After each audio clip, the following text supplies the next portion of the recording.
Nosso grupo ele vem trabalhando com o tema do câncer de mama desde 2014, né? Em primeiro lugar, porque o câncer de mama é a mais importante neoplasia em praticamente todas as regiões do mundo e também aqui no Brasil. O foco da gente sempre teve muito voltado para as desigualdades sociais na ocorrência do câncer de mama, nas suas várias apresentações, seja em termos de incidência, seja em termos de uso de serviços e até da mortalidade. Isso é o nosso principal interesse. O câncer de mama é a principal causa de morte por neoplasias entre as mulheres brasileiras, e sua incidência tem aumentado graças às intensas mudanças demográficas e sociais no país, incluindo aquelas relativas aos papéis das mulheres. Entre os fatores que contribuem para isso estão a queda da fecundidade, o adiamento da maternidade, as mudanças no padrão alimentar, o sedentarismo e o aumento da obesidade, a generalização do uso da pílula e o uso indiscriminado de terapia hormonal na pós-menopausa por uma população que vem envelhecendo. Segundo o Instituto Nacional de Câncer, INCA, para o ano de 2023 foram estimados 73.610 novos casos da doença no Brasil, o equivalente a 200 descobertas de câncer de mama a cada dia. Na Bahia, a estimativa é de 4.230 casos só em 2023. O diagnóstico é algo que impacta muito emocionalmente as mulheres, porque há uma associação muito direta, sobretudo nas camadas populares, mas não só nas camadas populares, da morte. Câncer e morte estão muito associadas. E, sobretudo, as mulheres das camadas populares, elas não têm muitas informações que hoje o câncer de mama, quanto mais precocemente diagnosticado, ele vai ser tratado e as chances de cura são chances reais, porque um diagnóstico precoce leva a um bom prognóstico, ou seja, as chances de cura são reais e essa mulher vai poder retomar sua vida. Então, diagnosticar precocemente e tratar precocemente, sem dúvida, é o que as mulheres precisam. Então, naquela ocasião, em 2015, 2016, nós recebemos apoio da FAPESB, que é a Fundação de Amparo à Pesquisa do Estado da Bahia, para desenvolver um estudo, que era um estudo com as mulheres do ELSA Brasil, que é um estudo longitudinal sobre saúde de adultos e que tem um foco nas doenças crônicas, mas não tinha nada sobre câncer de mama e sobre o uso de serviços relacionados à prevenção e à detecção do câncer de mama. Então, nós inicialmente entrevistamos e examinamos quase 700 mulheres, todas as mulheres que aceitaram participar do estudo e que eram residentes na Bahia, porque o ELSA é um estudo multicêntrico. Essas mulheres, então, foram entrevistadas e fizeram mamografia. A gente fez uma série usou uma série de instrumentos para ter dados sobre essas questões que nos preocupavam, que eram os fatores de risco e a utilização de serviços. E como as mulheres do ELSA são funcionárias públicas de instituição de ensino, elas são mulheres, em geral, mais escolarizadas e com melhor nível de renda. Então, nós resolvemos fazer uma comparação do que a gente estava achando com as mulheres do ELSA, com uma amostra de mulheres usuárias dos serviços de rastreamento e serviços públicos do SUS que faziam rastreamento do câncer de mama na Bahia. E ao fazer isso, o que a gente observou é que as mulheres do ELSA, se elas tinham mais fatores de risco, como o esperado para o câncer de mama, as mulheres do SUS tinham mais problema para ter acesso à mamografia, para poder ter acesso aos serviços diagnósticos. Então, isso enriqueceu muito nossos resultados. Os primeiros resultados da pesquisa mostraram diferenças significativas em relação à maternidade de mulheres do interior da Bahia e da capital. Entre aquelas que moram no interior do estado, cerca de 40% tiveram o primeiro filho antes dos 20 anos. Já na capital, quase 30% das participantes do Elsa Brasil tiveram o primeiro filho com 30 anos ou mais. O estudo também investigou a prática de amamentação das mulheres no estado. Na capital, 93% das mulheres exerceram um tempo mediano de amamentação de 10 meses e meio. Já entre as mulheres do interior, o tempo foi mais que o dobro, 27 meses e meio. O menor tempo foi referido pelas servidoras públicas e residentes na capital, apenas 9 meses dedicados à amamentação. Aqui estamos comparando mulheres de um município distante da capital, muitas delas da zona rural, com mulheres da capital e funcionárias de uma universidade pública e que, portanto, têm mais acesso e são mais escolarizadas e têm mais acesso à possibilidade de controle reprodutivo. Essas mulheres da capital que nós estudamos, elas têm menos filhos e têm filhos mais tarde. Estudos mostram que mulheres que têm a primeira gestação depois dos 30 anos e também aquelas que não têm filhos, elas têm um risco aumentado de vir a ter o câncer de mama. Além de tudo, essas mulheres, muitas vezes elas usam contraceptivos hormonais por longos períodos, que é um fator de risco adicional para o câncer de mama.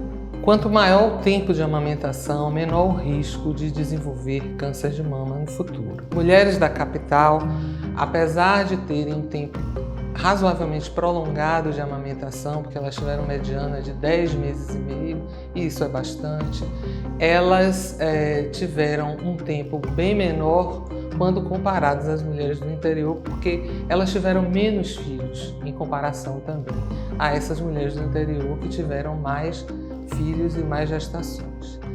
É sempre bom, eu não perco a oportunidade de falar da importância do aleitamento duradouro, as vantagens que o aleitamento traz para mulheres e para as crianças, desde a diminuição da mortalidade infantil, mas também passando por um fortalecimento do vínculo emocional entre mães e filhos, chegando até efeitos como a diminuição do risco de desenvolver câncer de mama.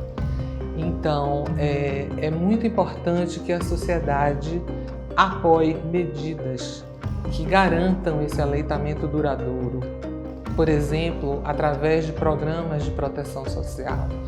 Também a partir de regulamentação de leis trabalhistas, implementação de creches próximas ao trabalho de mulheres em situação de aleitamento, centros de amamentação, dentre outras coisas. A pesquisa também traçou um panorama sobre a realização de exames de mamografia, uma importante ferramenta de detecção precoce do câncer de mama. Segundo o levantamento, quase 54% das mulheres que nunca fizeram o exame residiam na zona rural, enquanto pouco mais de 2% residiam na capital baiana. As barreiras institucionais, elas estão no topo. Nós não temos dúvida nenhuma disso, porque o acesso é uma questão fundamental para que você tenha um diagnóstico. O Estado brasileiro não tem o direito de dizer a uma mulher que ela tem uma suspeita de câncer de mama e não dar acesso a ela ao que vem depois, que significa ou confirmar o diagnóstico ou descartar essa suspeita e daí fazer o tratamento adequado. Então, quando não se tem uma rede capilarizada para que as mulheres possam, no mais longínquo lugar desse imenso estado que é a Bahia, você certamente estará deixando que mulheres morram de mortes evitáveis.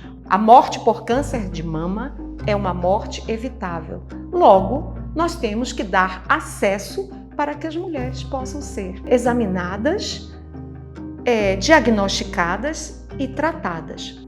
Entre os anos de 2018 e 2019, aproximadamente 27% das mamografias realizadas no estado foram feitas em mulheres que estavam fora da faixa etária recomendada para o exame, que é de 50 a 69 anos. A situação piorou durante a pandemia de Covid-19, quando as mulheres fora da faixa etária representaram 36% do total de exames realizados. Além disso, cerca de 40% das mulheres também enfrentaram uma demora de mais de 30 dias, desde a solicitação do exame até a obtenção do resultado.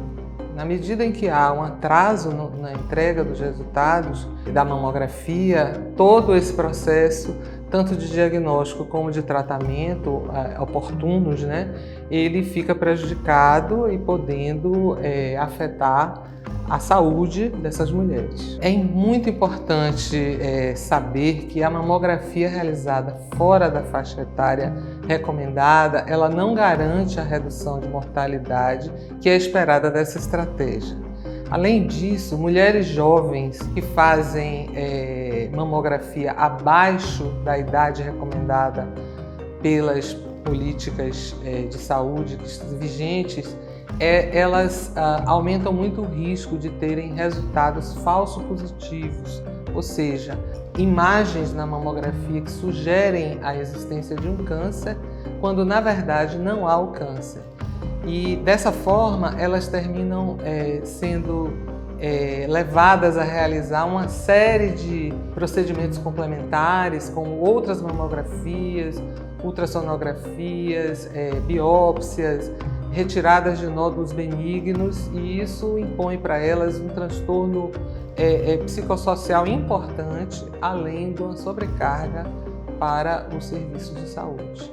Outro estudo vinculado ao projeto buscou avaliar o efeito da segregação econômica para o aumento do risco de morrer por câncer de mama. A quase 100 milhões de brasileiros, na verdade, tem um potencial enorme para investigar uma série de desfechos de saúde. E, assim, ela tem, na verdade, um tamanho de amostra enorme, 100 milhões, mais de 100 milhões de brasileiros, e também uma riqueza enorme de informações sobre determinantes sociais, e informações de saúde também. E esse estudo, na verdade, ele teve 3 objetivos principais. Primeiro, investigar se mulheres que vivem em municípios com alta segregação econômica têm maior mortalidade por câncer de mama. E a gente descobriu que sim. Inclusive, quanto maior o nível de segregação do município, maior o risco de mortalidade das mulheres. O segundo objetivo foi investigar se mulheres que são beneficiárias do programa Bolsa Família morrem menos por câncer de mama, em comparação às mulheres que não recebem o Bolsa Família. E também descobrimos que sim. Segundo o estudo, mulheres beneficiárias do Bolsa Família tiveram risco para o câncer de mama reduzido em 12% em comparação com aquelas não beneficiárias do programa. E o terceiro objetivo desse estudo foi avaliar se o programa Bolsa Família protege as mulheres que vivem em áreas com alta segregação de morrer por câncer de mama. E os resultados também mostraram que sim, aquelas mulheres não beneficiárias que vivem em áreas altamente segregadas tiveram um risco 23% maior de morrer por câncer de mama, entre as não beneficiárias, enquanto aquelas que vivem em áreas segregadas, mas recebem o benefício, têm um risco 12% maior, quase a metade. Áreas segregadas são áreas com menor investimento do poder público, certo? E por que a segregação afeta a mortalidade por câncer de mama, que é o objeto desse estudo? Porque viver em áreas segregadas reduz o acesso das mulheres aos serviços de saúde, e com isso a cuidados preventivos, para o câncer de mama, como por exemplo a realização de mamografia, e isso faz com que as mulheres tenham um diagnóstico mais tardio da doença, uma pior qualidade também do tratamento, pelo pior acesso aos serviços, um pior prognóstico da doença e levando a uma menor sobrevida e uma maior mortalidade. por que o Bolsa Família protege as mulheres, né, de morrer por câncer de mama, e por que protege mulheres que vivem em áreas segregadas, né, de morrer por câncer de mama. Na verdade, isso acontece de duas formas. Primeiro, porque o Bolsa Família ele aumenta a renda das mulheres, né? E dentro do programa, cerca de 90% dos beneficiários do programa são mulheres. E o segundo motivo se deve às condicionalidades do programa. Então, o programa Bolsa Família, ele tem algumas contrapartidas, né? As famílias que recebem o benefício, elas precisam levar os seus filhos, né, para serem vacinados, né? Tem que ter uma frequência mínima à escola, as mulheres grávidas têm que realizar o seu pré-natal.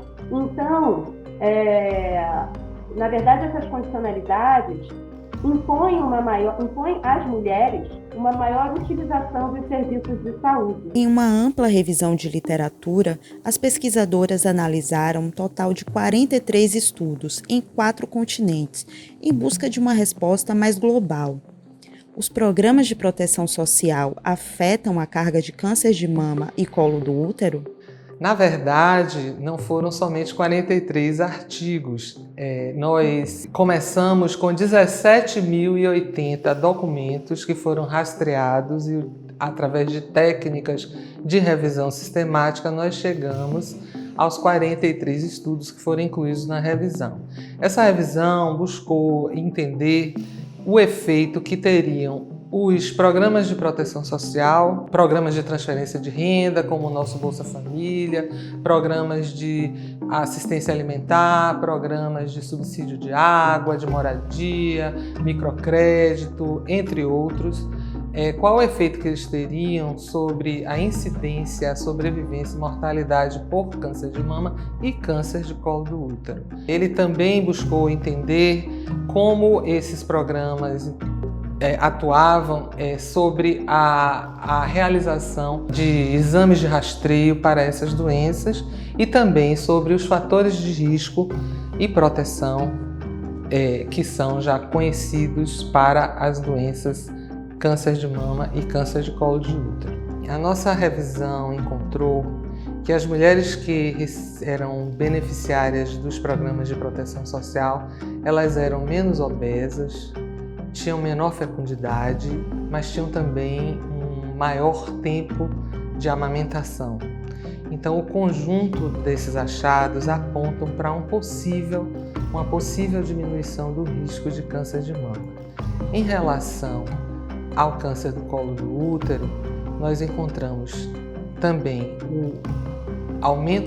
a diminuição da fecundidade, o aumento da idade de iniciação sexual e a diminuição de comportamentos sexuais de risco. Esses 3 fatores em conjunto apontam para uma diminuição do risco de adquirir, na verdade, infecção pelo papilomavírus humano, o HPV, que é o principal causador do câncer do colo do útero.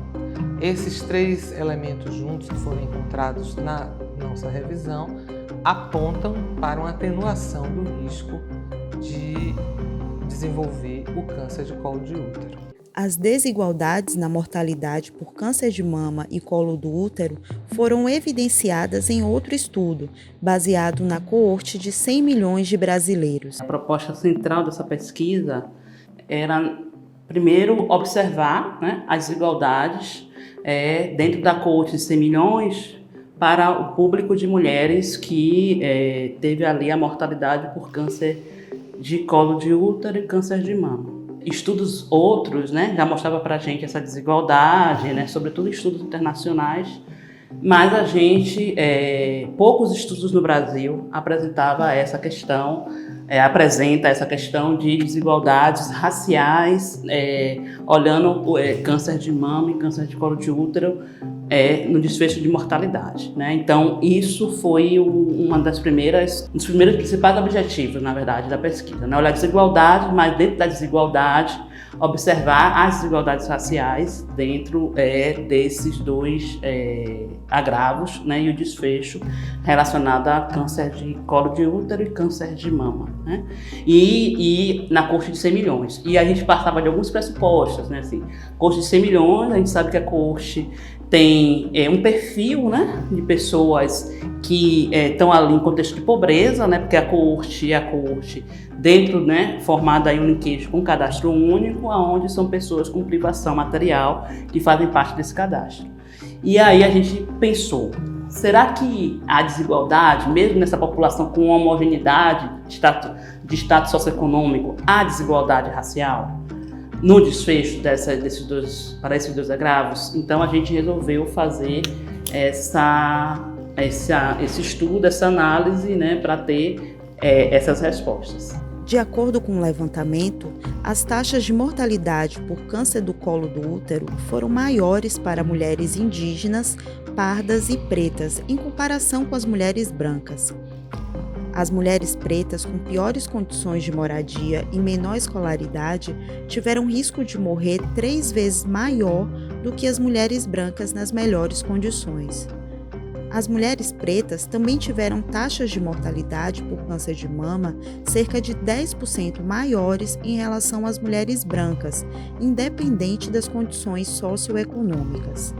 A partir do entendimento que as desigualdades raciais vai causar distinções na forma de adoecer e morrer, a gente entendia que isso também poderia acontecer dentro desse grupo de 20 milhões de mulheres, né?